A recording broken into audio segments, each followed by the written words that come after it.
اعوذ باللہ من الشیطان الرجیم بسم اللہ الرحمن الرحیم اللہم صلی علی سیدنا محمد وعلی آل سیدنا محمد بیعدد کل ذرۃ مئۃ الف الف مرۃ۔ سورہ بقرہ آیت نمبر 87۔ بنی اسرائیل کا اللہ تعالیٰ ذکر کر نعمتوں کا۔ اللہ تعالیٰ نے لگاتار 1,44,000 انبیاء بنی اسرائیل میں بھیجے۔ آخری جو تھے وہ عیسیٰ علیہ السلام تھے۔ تو اب اللہ تعالیٰ رسول پاک صلی اللہ علیہ وسلم کو اگر دیکھا جائے اس میں، اور ہمیں اللہ تعالیٰ اس میں تسلی دے رہا ہے کہ تم فکر نہیں کرو کہ اگر جو نہیں مانتا تو تمہیں اس کا غم نہیں کرنا چاہیے، فکر نہیں کرنی چاہیے۔ یہاں اللہ تعالیٰ کہتا ہے وَلَقَدْ آتَيْنَا مُوسَى الْكِتَابَ وَقَفَّيْنَا مِن بَعْدِهِ بِالرَّسُولِ۔ اللہ کہتا ہے میں نے موسیٰ علیہ السلام کو کتاب دی اور ان کے بعد پے در پے ایک کے بعد ایک رسول بھیجا، اور آخر میں عیسیٰ علیہ السلام کو حجت پوری کرنے کے لیے اللہ تعالیٰ نے عیسیٰ علیہ السلام کو بغیر باپ کے پیدا کیا۔ وَآتَيْنَا عِیسَىٰ ابْنَ مَرْیَمَ الْبَیِّنَاتِ وَأَیَّدْنَاهُ بِروحِ الْقُدُسِ۔ اللہ کہتا ہے میں نے عیسیٰ کو نشانیاں دے کر بھیجا اور ان کی مدد کی میں نے جبرائیل علیہ السلام کے ذریعے سے۔ أَفَكُلَّمَا جَاءَكُمْ رَسُولٌ بِمَا لَا تَهْوَىٰ أَنفُسُكُمُ اسْتَكْبَرْتُمْ۔ تو اللہ تعالیٰ رسول پاک صلی اللہ علیہ وسلم کو تسلی دے رہا ہے، کیا ان کے پاس رسول نہیں آئے تھے؟ لیکن جب بھی ان کے پاس رسول آئے اور جو ان کی مرضی کا پیغام نہیں لاتے تھے تو یہ تکبر کرتے تھے۔ کیا کرتے تھے؟ فَفَرِيقًا كَذَّبْتُمْ، ایک گروہ کو کچھ پیغمبروں کو جھٹلا دیا، وَفَرِيقًا تَقْتُلُونَ، اور کچھ پیغمبروں کو قتل کر دیا۔ یہ اللہ تعالیٰ مجھے بنی اسرائیل کا اس لیے بتا رہا ہے کہ بنی اسرائیل قوم جو تھی اللہ تعالیٰ کی چنی ہوئی قوم تھی، تو اتنے پیغمبر اس میں بھیجے۔ اب جیسے ہم چنے ہوئے ہیں، ہمیں اللہ تعالیٰ نے رسول پاک صلی اللہ علیہ وسلم بڑی نعمت اور اتنی عالیشان رسول دیے، اول آخر پیغمبر، تمام پیغمبروں کے انبیاء امام ہمیں عطا فرمائے، تمام پیغمبروں کے۔ تو اللہ تعالیٰ اب مجھ سے کہہ رہا ہے، اب مجھے اس کو بجائے اس کے کہ اپنا دماغ میں جو موسیٰ علیہ السلام کی قوم کی طرف لے کے جائے یا کسی اور کی طرف، نہیں، مجھے اپنی طرف لانا ہے، کیونکہ یہ اب قرآن میرے لیے ہے۔ تو اللہ تعالیٰ نے مجھے بتا دیا کہ دیکھو میں نے تمام رسولوں کو بھیجا ہے اور تمہیں اچھی طرح معلوم ہے۔ ہمیں نہیں معلوم کہ تمام رسول آئے آدم علیہ السلام سے لے کر عیسیٰ علیہ السلام تک، ہمیں بھی تو معلوم ہے ہم کیا کر رہے ہیں۔ سوال یہ پیدا ہوتا ہے ہم کیا کر رہے ہیں، ہم کس کو مان رہے ہیں؟ صرف زبانی ماننا ہے، اور زبانی ماننا اللہ کو قبول نہیں ہے بالکل۔ پھر اللہ تعالیٰ نے بنی اسرائیل کو، اس میں اللہ تعالیٰ کہہ رہا ہے کہ دیکھو آخر کار میں نے بنی اسرائیل کو بغیر باپ کے بیٹا پیدا کر کے دکھایا، ایک بڑی نشانی۔ کیوں؟ کہ اللہ تعالیٰ اپنی شان دکھا رہا تھا، اپنی قدرت دکھا رہا تھا، میں سب کچھ کر سکتا ہوں، میرے لیے کچھ مشکل نہیں ہے۔ اب اللہ تعالیٰ نے ایک عورت کے ذریعے اللہ تعالیٰ نے بغیر شوہر کے بچے کو پیدا کر کے دکھایا، اور پاک روح یعنی جبرائیل علیہ السلام کے ذریعے سے ان کی مدد کی۔ اب عیسیٰ علیہ السلام کی یہ خصوصیت تھی کہ ان میں روحانیت کا عنصر بہت زیادہ تھا، کیونکہ وہاں باپ نہیں تھا تو دنیا اس میں شامل نہیں تھی۔ اللہ کی طرف اللہ تعالیٰ نے فرشتے کے ذریعے بھیجا تو روحانیت ان پر غالب تھی، تو وہ بالکل پاک صاف تھے۔ جب ہی اللہ تعالیٰ نے ان کو پیدائش ہی میں پیدا ہوتے ہی ان کو بلوا دیا۔ اب یہ کون بلوا رہا تھا؟ اتنا چھوٹا سا بچہ کوئی بلوا سکتا ہے کسی کو؟ نہیں، یہ اللہ کی قدرت ہے۔ اللہ تعالیٰ مجھے اپنی قدرت بتا رہا ہے کہ دیکھو ایک پنگڑے میں جو بچہ ہے وہ پوری بات کر رہا ہے، پوری، کہ میں اللہ کا بندہ ہوں، میں اللہ کا رسول ہوں، اللہ تعالیٰ نے مجھے کتاب دی ہے، یہ پوری بات کر رہا ہے۔ تو یہ کون ہے؟ پیچھے کون بول رہا ہے؟ پیچھے کون بول رہا ہے؟ اللہ بول رہا ہے، یہ اللہ نے کہا ہے۔ تو اب اللہ تعالیٰ اب ان کی بنی اسرائیل کی روش بتا رہا ہے کہ کیا روش تھی، کہ ان کے پاس ہمیشہ رسول آئے، ایک کے بعد ایک رسول آئے، لیکن جتنے بھی پیغمبر آئے، جتنے بھی رسول آئے، وہ ان کے مزاج کی بات نہیں کرتے تھے، ان کے نفس کے مطابق بات نہیں کرتے تھے، ان کی مرضی کے مطابق بات نہیں کرتے تھے، تو وہ ان سے تکبر کرتے تھے۔ اب مجھے یہ سمجھنا ہے کہ وہ تکبر کرتے تھے، تو کیا میں تکبر نہیں کر رہی؟ میں نے اگر اپنا مزاج نہیں چھوڑا، میں نے اگر اپنی مرضی نہیں چھوڑی، تو میں تکبر نہیں کر رہی، میں بھی تو تکبر کر رہی ہوں۔ مجھے اس طریقے سے اس آیت کو لینا ہے۔ مجھے موسیٰ علیہ السلام، عیسیٰ علیہ السلام کی قوم سے کوئی مطلب نہیں ہے، وہ لوگ گئے، وہ ختم ہو گیا۔ اب میں ہوں تو مجھے سمجھنا ہے قرآن، اور قرآن میرے لیے ہے، رسول پاک صلی اللہ علیہ وسلم میرے لیے ہے، قیامت تک قرآن ہے، قیامت تک رسول پاک صلی اللہ علیہ وسلم ہے۔ تو اب مجھے یہ سوچنا ہے کہ اللہ تعالیٰ نے تو مجھے ان کی عادت بتا دی۔ کیوں بتا رہا ہے اللہ تعالیٰ؟ اللہ کہہ رہا ہے، حدیث ہے کہ آپ کو وہ یاد ہوگی کہ رسول پاک صلی اللہ علیہ وسلم نے فرمایا کہ آخری زمانے میں میری امت قدم بقدم بنی اسرائیل کی طرح ہوگی، قدم بقدم، یعنی ایک لیش کا، ایک بالش کا بھی ان میں فرق نہیں ہوگا، یعنی ان کو اتنا اڈاپٹ کر لیں گے، اتنا ان کے رنگ اپنے اوپر چڑھا لیں گے کہ انہوں سوائے بنی اسرائیل، سوائے اس کے اللہ اور رسول سے انہیں نظر نہیں آئے گا، انہیں بس وہ بنی اسرائیل کی وہ یہود اور نصارہ کی وہ جو دنیاوی ترقیاں ہیں، دنیاوی ایجادات ہیں، دنیاوی سائنس ہے، وہی انہیں نظر آ رہی ہے، اور کچھ نظر آ رہا ہے۔ تو اب یہاں اب سوال یہ پیدا ہوتا ہے کہ میرے پاس تو حضور آ گئے، میں کیوں نہیں مان رہی؟ میرے پاس کتاب ہے، میں اس کے مطابق کیوں عمل نہیں کر رہی؟ میں اپنے روزمرہ کی زندگی میں قرآن و سنت کے مطابق عمل کیوں نہیں کر رہی؟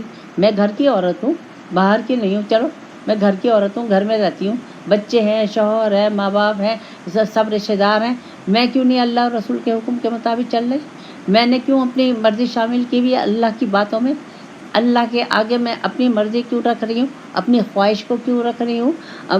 دنیا کو میں نے کیوں رکھا ہوا ہے؟ اس لیے کہ مجھے بھی پسند نہیں ہے کہ میرے باتوں میں کوئی اللہ اور رسول کی بات آئے، مجھے بھی پسند نہیں ہے کہ کوئی مجھے نصیحت کرے، کوئی مجھے میری مرضی کے خلاف بات بتائے، کوئی مجھے یہ کہے کہ نہیں اللہ تعالیٰ یہ پسند نہیں کرتا، یہ کوئی میں سننا نہیں چاہتی۔ میں یہ سننا نہیں چاہتی کہ کوئی مجھے کہے کہ تم جھوٹ مت بولو، تم منافقت مت کرو، تم غیبت مت کرو، یہ کوئی مجھے پسند نہیں آتا۔ اگر کوئی کسی کے منہ پہ کہے تو ہمیں پسند آئے گا؟ نہیں پسند آئے گا۔ کیوں کہ ہم ان چیزوں کو پسند کرتے ہیں۔ تو اب سیم یہی چیز ہے کہ جو ہمارے پسند کی چیز نہیں ہے، اب یہ اللہ تعالیٰ نے مجھے سچ بولنے کو کہا ہے، تو اب اگر میں سچ بولوں گی تو میرے تو دنیا کے لحاظ سے ناکام ہو جاؤں گی۔ اس وقت ساری دنیا جھوٹ پہ چل رہی ہے، ہم مسلمان خاص طور سے سب جھوٹ پہ چل رہے ہیں، ہماری اپنی گھروں کی زندگی، اپنی زندگی جھوٹ پہ چل رہی ہے۔ تو کیا یہ اب میں مرضی کے خلاف بات نہیں کر رہی؟ مجھے تو یہ پسند نہیں ہے کہ میں سچ بولوں، میرا مفاد تو سارا جھوٹ بولنے میں ہے، سارا میرا مفاد تو لوگوں کو دھوکہ دینے میں ہے، میرا مفاد تو لوگوں کی خوش آمدید کرنے میں ہے، میرا مفاد تو لوگوں کو چپڑی باتیں کرنے میں ہے، میرا اس میں اپنی شان سمجھتی ہوں، اپنی بڑائی سمجھتی ہوں۔ اس میں یہ تمام چھوٹی چھوٹی چیزیں اگر میں غور کروں اپنے اوپر، اور ان تمام چھوٹی چھوٹی چیزوں کو غور کروں، اور تو مجھ میں بالکل یہی عادتیں ہیں۔ ہر ایک کو سیریسلی، ہر آیت کو اپنے اوپر سیریسلی اپلائی کرنی چاہیے۔ کیا مجھ میں جھوٹ بولنے کی عادت نہیں ہے؟ کیا مجھ میں تکبر نہیں ہے؟ کیا مجھ میں لالچ نہیں ہے؟ کیا مجھ میں دنیا داری نہیں ہے؟ کیا میں اللہ اور رسول کے خلاف نہیں چل رہی؟ میں اپنی مرضی سے زندگی نہیں گزار رہی؟ جہاں میں نے اپنی مرضی سے زندگی گزاری، اللہ اور رسول کو چھوڑ کے اپنی مرضی سے زندگی گزاری، میں ہو گئی مشرک، میں ہو گئی منافق، یہ یاد رکھیں۔ تو اللہ تعالیٰ اب ہم نے تو یہ لوگ بھی یہی کرتے تھے، نہیں جو پیغمبر پسند نہیں آتا تھا، بعض ایک کو تو جھٹلا دیتے تھے کہ نہیں ہم تمہاری بات نہیں مانتے، اور بعض ایک کو ہم وہ کر دیتے تھے، قتل کر دیتے تھے۔ کتنے لوگ یہ اس کو قتل کیا، عیسیٰ علیہ السلام کی قتل کی کوشش تو کی لیکن ناکام ہو گئے۔ اچھا، یہ یحییٰ علیہ السلام کو قتل کیا ان لوگوں نے، اور ان کو قتل کیا زکریا علیہ السلام کو، اور کتنے پیغمبر سے جن کو انہوں نے قتل کیا، کیونکہ ان کی وہ جو بات کرتے تھے وہ انہیں پسند نہیں آتی تھی۔ اب ہم دیکھیں قرآن جو بات کر رہا ہے، اللہ والے جو بات کر رہے ہیں، کیا وہ ہمیں پسند آ رہی ہے؟ اگر ہم چلے، ان لوگوں نے تو پیغمبروں کو قتل کر دیا، ہم کس کو قتل کر رہے ہیں؟ ہم اپنے کو قتل کر رہے ہیں، ہم اپنے بچوں کو قتل کر رہے ہیں، ہم سکھا رہے ہیں اللہ اور رسول کا طریقہ بچوں کو۔ اللہ اور رسول کے متعلق ہم نے بچوں کو بتایا ہے، ہم نے آداب ان کو سکھائے، ہم نے ان کو اللہ اور رسول کے حکم ماننے کی ترغیب دی ہے، ان کو ہم سمجھاتے ہیں کہ اللہ کا کہنا مانو، ان کو ہم منع کرتے ہیں کہ جھوٹ مت بولو، ان کو منع کرتے ہیں کہ غلط بات مت کرو، چغلی نہیں کرو۔ بچے تو چغلی کر کے لڑائی ہوئی آ کے وہ جو چغلی کرتے ہیں ماں باپ فوراً سمجھ، اس پہ کتنے کتنے قتل ہو جاتے۔ تو یہ کیا چیز ہے؟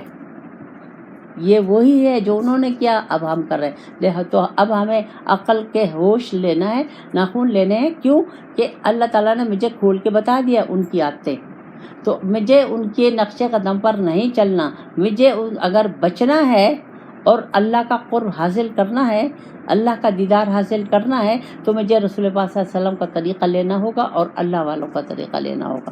اگر ہمیں چلو رسول پاک صلی اللہ علیہ وسلم نظر نہیں آ رہا ہے، لیکن وقت کا جو امام ہے، ہر ایک کو چاہیے اپنے وقت کے امام کو پہچانے اور وقت کے امام کے ساتھ اپنے کو جوڑے۔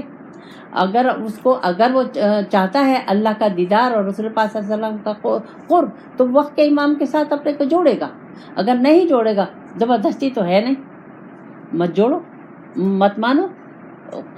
وقت کے امام کو تو تبلیغ، جو حکم رسول پاک صلی اللہ علیہ وسلم کا ہے، نذیر اور بشیر، یہ دو حکم تھے رسول پاک صلی اللہ علیہ وسلم کی، دو ذمہ داریاں تھیں رسول پاک صلی اللہ علیہ وسلم کی، کہ نذیر اور بشیر، بس یہی تمام اللہ والوں کی ڈیوٹی ہے کہ لوگوں کو ڈراؤ اور جو ڈر جائے انہیں خوشخبری سنا دو۔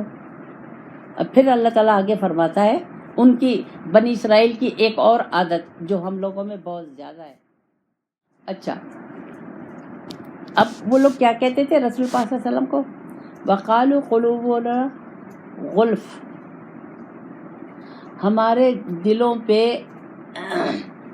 ہمارے علم کی تھیلے چڑھے ہوئے ہیں، چادریں چڑھی ہوئی ہیں، ہمیں تمہارے علم کی ضرورت نہیں ہے۔ ہمارے پاس وہ اتنا علم ہے، اتنا نالج ہے کہ ہمیں تمہارے اس علم کی ضرورت نہیں ہے۔ یعنی ہمارے دل جو اس علم سے پر ہیں، تھیلیوں میں بند ہے۔ ایک یہ ہو گیا۔ دوسرا یہ کہ تم جو بھی کہتے رہو، ہم تمہیں نہیں سنیں گے۔ کیوں کہ ہم سننا نہیں چاہتے تمہیں۔ تو اب یہ سوال یہ پیدا ہوتا ہے، ہم یہ نہیں کر رہے، ہم بھی یہی کر رہے ہیں۔ کون کوشش کر رہا ہے کہ مجھے اللہ مل جائے؟ کس نے اپنی زندگی کا مقصد اللہ پانا بنا لیا؟ ہم تو دنیا کے جھگڑوں میں پڑے ہوئے ہیں، ساس اور سسر کے جھگڑوں، نندے اور بھابھیوں کے جھگڑوں میں پڑے ہوئے ہیں، ہم دنیا کے فیشنوں کے جھگڑوں میں پڑے ہوئے ہیں، ہم رسم رواج کے جھگڑوں میں پڑے ہوئے ہیں، ہم عزیزوں اقارب کے جھگڑوں میں پڑے ہوئے ہیں، ہم تو ان چیزوں میں، دنیا کی چیزوں میں پڑے ہوئے ہیں۔ ہم نے تو کبھی نہیں سوچا کہ ہمیں اللہ سے ملاقات کرنی ہے، اللہ سے ملنا ہے، اللہ کو دیکھنا ہے۔ ہم اپنی زندگی صبح سے شام تک اس نظریے پہ گزارتے ہیں؟ جو ہم کام کرتے ہیں ہمارا نظریہ یہی ہوتا ہے کہ جو میں کام کر رہی ہوں اللہ کو پانے کے لیے کر رہی ہوں، اللہ کو حاصل کرنے کے لیے کر رہی ہوں، اللہ کا قرب حاصل کرنے کے لیے کر رہی ہوں، اللہ کی مرضی جان کے کر رہی ہوں؟ نہیں، میں تو جو کام کر رہی ہوں بس 2 پیسے کمانے کے لیے کر رہی ہوں۔ میں جو کام کر رہی ہوں بس ایک اپنی پوزیشن بنانے کے لیے کر رہی ہوں، اپنا گھر بار وہ سب بنانے کے لیے، اس کو سجانے کے لیے جو محنت کر رہی ہوں، میں نے تو اللہ کے راستے کے لیے محنت کی ہی نہیں ہے۔ تو جب تک میں یہ تمام کروں گی، لیکن صرف میری نیت بدلنی چاہیے۔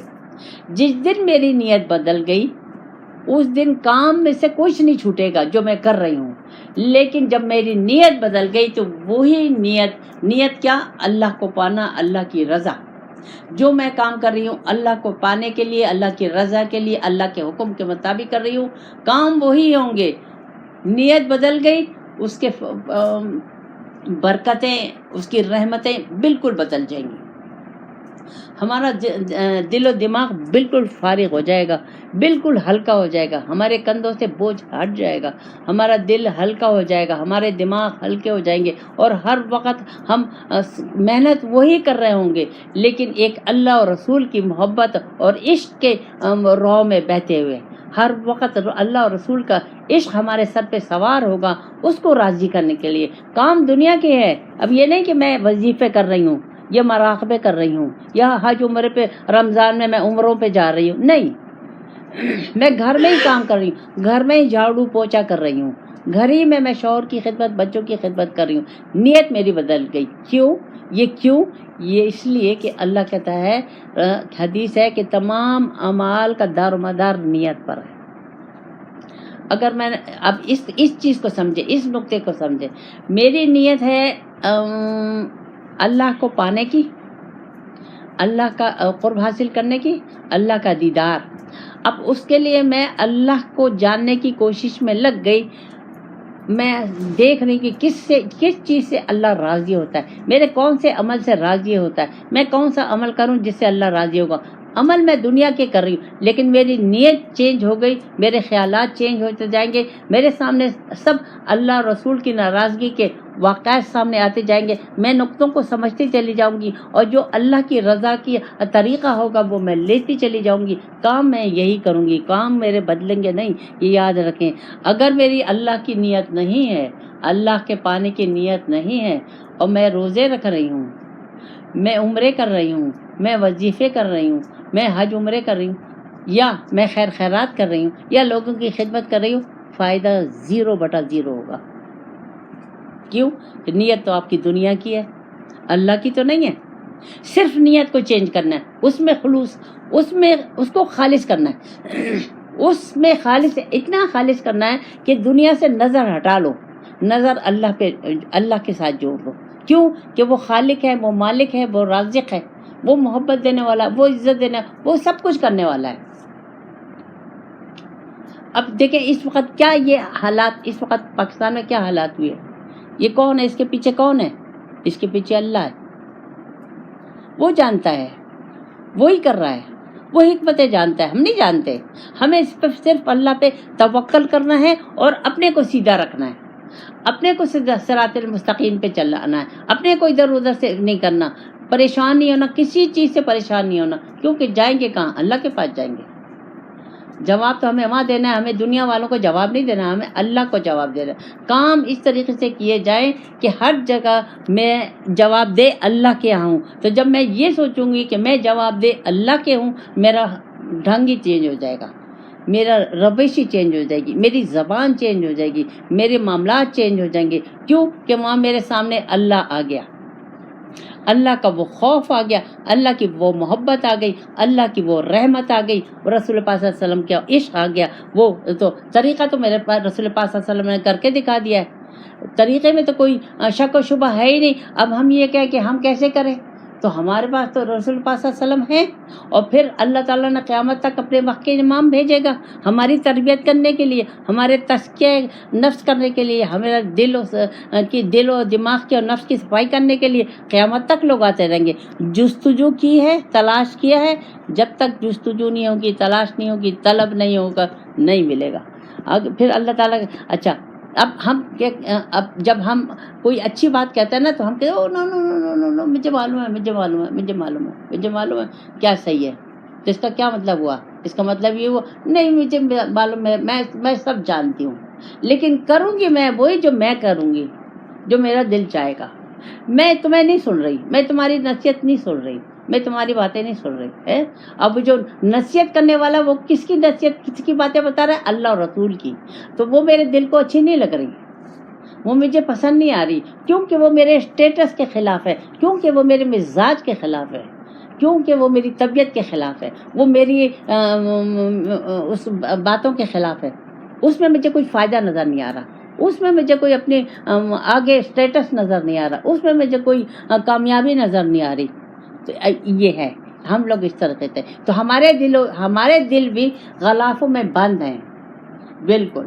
جب اس میں کوئی بات جا ہی نہیں رہی، کوئی سمجھ، تو اب ہمیں اپنا اینالائز خود کرنا چاہیے کہ میں اگر عمل نہیں کر رہی اور آگے نہیں بڑھ رہی، مجھے نقطے سمجھ میں نہیں آ رہے، تو اس کا مطلب یہ ہے کہ میں بیمار ہوں، میں روحانی بیمار ہوں. بات اللہ اور رسول کی ہو رہی ہے اور مجھے سمجھ میں نہیں آ رہی.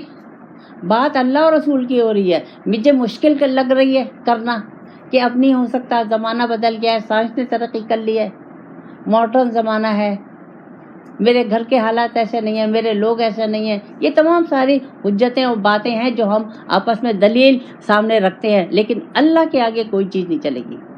تو اگر مجھے کوئی بات سمجھ میں نہیں آ رہی، نقطے سمجھ میں نہیں آ رہے اور آسانی سے میں اس صراط المستقیم کو لینے میں مجھے دقت پیش آ رہی ہے، تو اس کا مطلب یہ ہے کہ میرے دل بھی غلافوں میں بند ہے.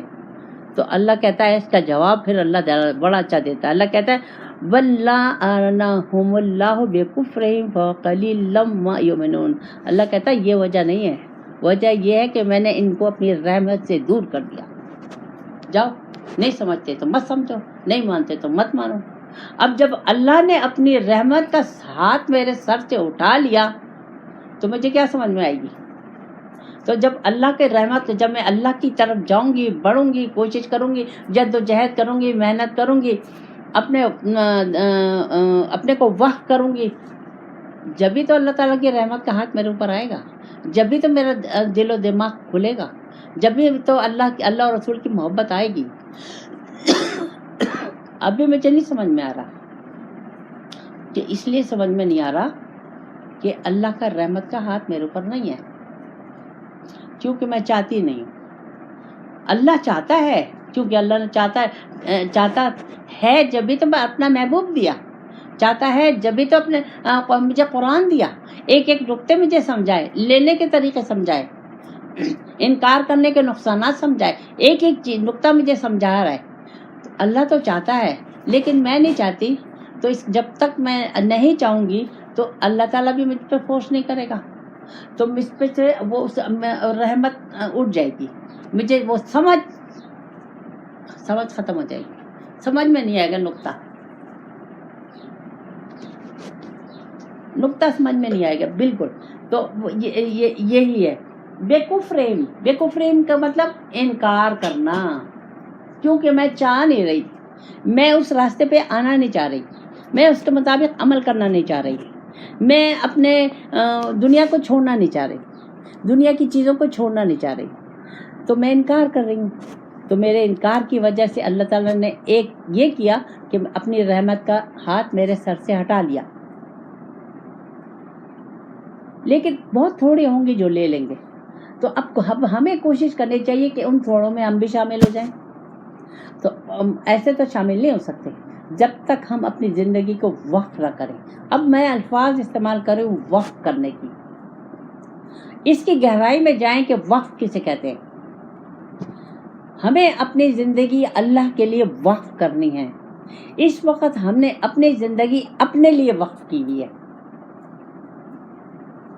مجھے اپنے سے نکل کر مجھے اللہ کی طرف بڑھنا ہے اور اللہ کے لیے اپنی زندگی کو وقف کرنا ہے. اب جس کو جو دلچسپی ہو اور اللہ کی طرف بڑھنا چاہے اور اپنے کو وقف کرنا چاہے تو وہ نیک نیتی سے میری طرف آئے، مشورہ کرے، پوچھے، جو میں کہوں اس پہ عمل کرے. سمجھ میں آ رہا ہے کہ نہیں آ رہا؟ عمل کرنا ہے. عمل سے زندگی بنتی ہے، جنت بھی جہنم بھی. یہ خاکی اپنی فطرت میں نہ نوری ہے نہ ناری ہے. جب تک عمل نہیں ہوگا کوئی دل و دماغ کھلے گا نہیں، کوئی روشنی نہیں آئے گی. جب ہم عمل کرنا شروع کر دیتے ہیں، کہنا ماننا شروع کر دیتے ہیں، تو اللہ کی رحمت کی وہ کرنیں آنی شروع ہو جاتی ہیں. وہ ولی اللہ کی توجہ، وہ ان کی محبت، وہ ان کی نظر کا فیض، اس کے وجہ سے میرا دل و دماغ کھلتا چلا جاتا ہے. مجھ میں تنگ نظری میری ختم ہو جاتی ہے، بخیلی میری ختم ہو جاتی ہے، غصہ میرا ختم ہو جاتا ہے، بغض میرا ختم ہو جاتا ہے، حسد میرا ختم ہو جاتا ہے، لالچ میرا ختم ہو جاتا ہے. یہ تمام بیماریاں سب ختم ہو جاتی ہیں. صرف کون رہتا ہے؟ اللہ ہی اللہ رہتا ہے.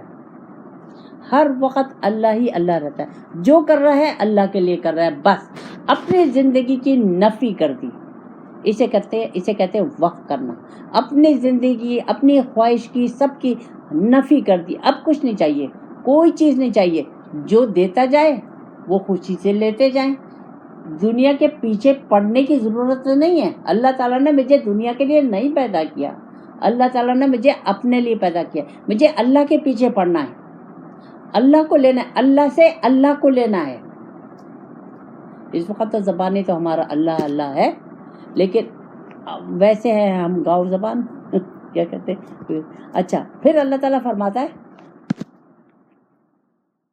اب یہ اس میں ذکر کس کا ہو رہا ہے؟ یہودیوں کا ہو رہا ہے۔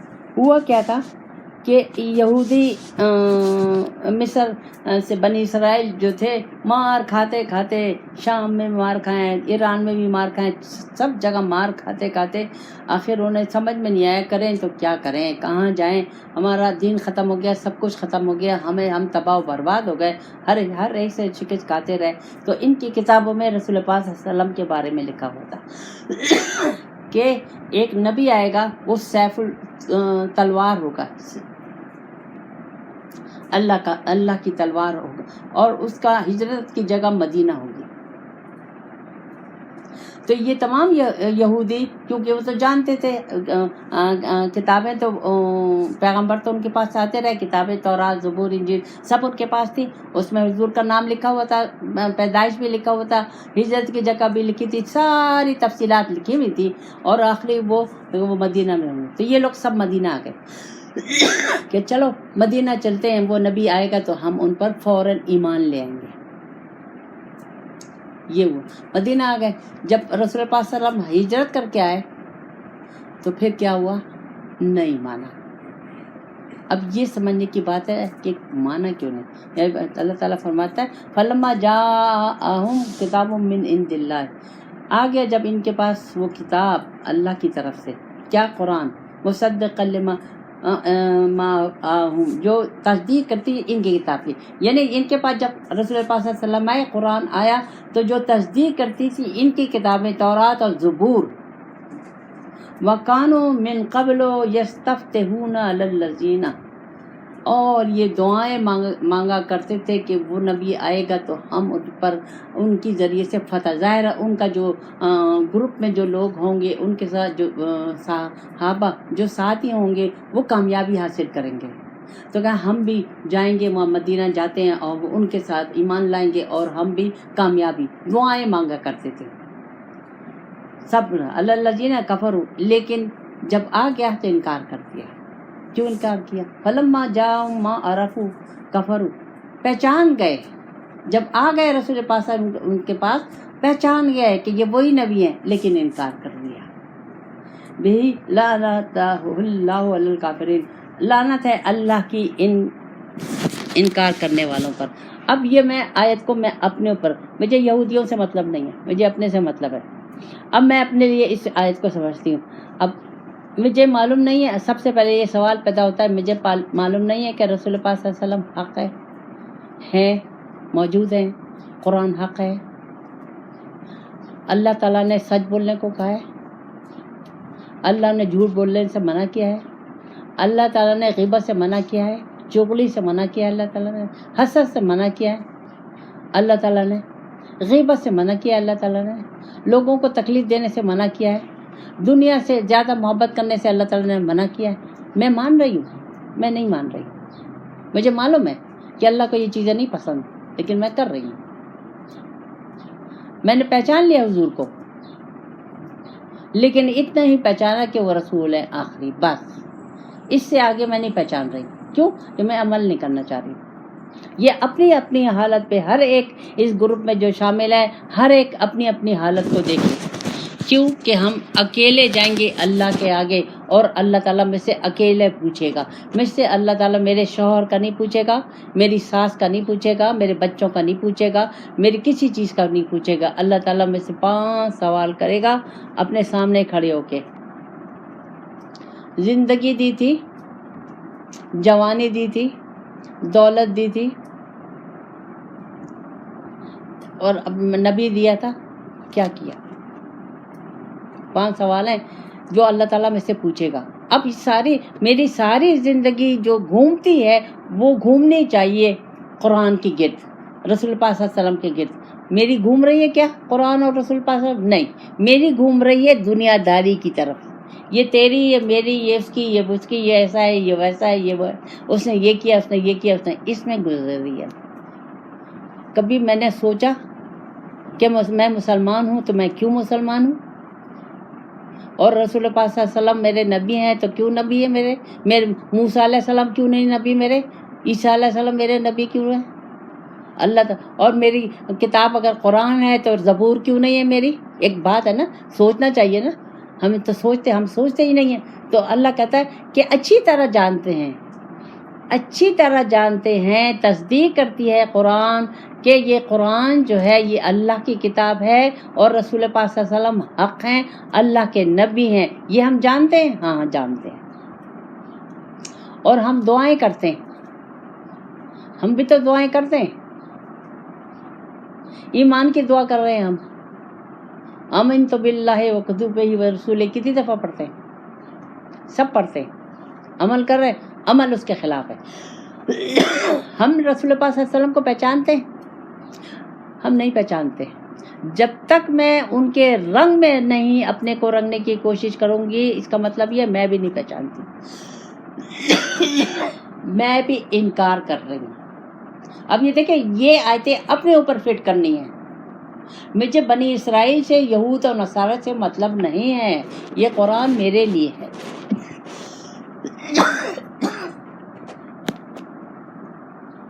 میرے لیے یہ قرآن ہے. میں رسول پاک صلی اللہ علیہ وسلم کو نہیں پہچانتی. اگر میں نے ان کا اسوہ حسنہ نہیں لیا، اس پہ عمل نہیں کیا، میں انہیں نہیں پہچانتی. اور میں انکار کر رہی ہوں رسول پاک صلی اللہ علیہ وسلم سے اور قرآن سے. تو جب تک میں انکار کرتی رہوں گی، اللہ کی رحمت سے دور رہوں گی. اب اللہ کی رحمت دنیا نہیں ہے، اللہ کی رحمت اللہ کو پہچاننا ہے، اللہ کی رحمت رسول پاک صلی اللہ علیہ وسلم کو پہچاننا ہے. یہ ہے اصل رحمت، دنیا نہیں ہے. دنیا ہے تو ربنا آتنا فی الدنیا حسنۃ وفی الآخرۃ حسنۃ وقنا عذاب النار.